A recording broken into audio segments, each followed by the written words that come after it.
So when considering things to put in your pantry, dried good items, think both savory and sweet. You're going to want protein on the shelf and all the baking supplies, grains and pasta on hand. For the canned side of your pantry, you might want some beans and cans to have on hand as well for easy use. And did you know that you can use the chickpea liquid as an egg replacement? You might want to also have some shelf-stable flair as well. Olives, capers, pickles, they can really jazz up some otherwise pedestrian dishes. Now, things to keep on your counter. Certainly these things won't stay good forever, but they will last a good long time, and having things like onion and garlic can make a big difference in a dish. Whether you're new to cooking or a seasoned chef, adding some ginger to your list can make a big difference in trying to make favorites, both old and new. Many cultures use ginger in their cuisine, and it's not too expensive and it'll last a good long while. Now, in your refrigerator, here's where it gets sticky. How much will it hold and how long will it last, right? I mean, my kids would eat all of the cheese sticks in a day if we let them, but keep in mind that some things have a double use.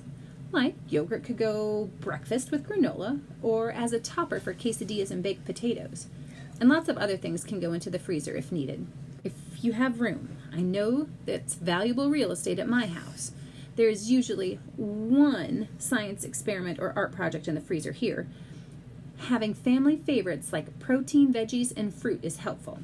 Leftovers can go in the freezer too, and those extras from the fridge like butter and shredded cheese and the like, they can go in the freezer as well. Now, whether you're at the peak of your anxiety or ready for adventure, the library has digital resources to help you deal with making items last, cooking with few ingredients, and using what you would already have on hand. If you need some comic relief or some inspiration, Hoopla has that too. Make a theme, make it fun, and don't feel like you need to have the same exact ingredients that the cookbook calls for. Be flexible, be creative. We also have some beautiful magazines on our RB digital platform. You can see some back issues, and you can get all the big, beautiful pictures to compare your own cooking to. Just kidding. You don't have to compare your own cooking to them, but they are beautiful. Now, I have included just a couple other supplemental resources here. First, there's a great article from NPR. It's a 7-minute listen if you want to hear how to be creative in your cooking from your pantry.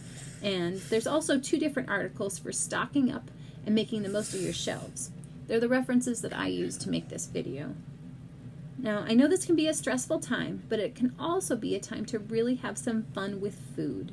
You can learn something new, you can have the family join in, whatever the case may be.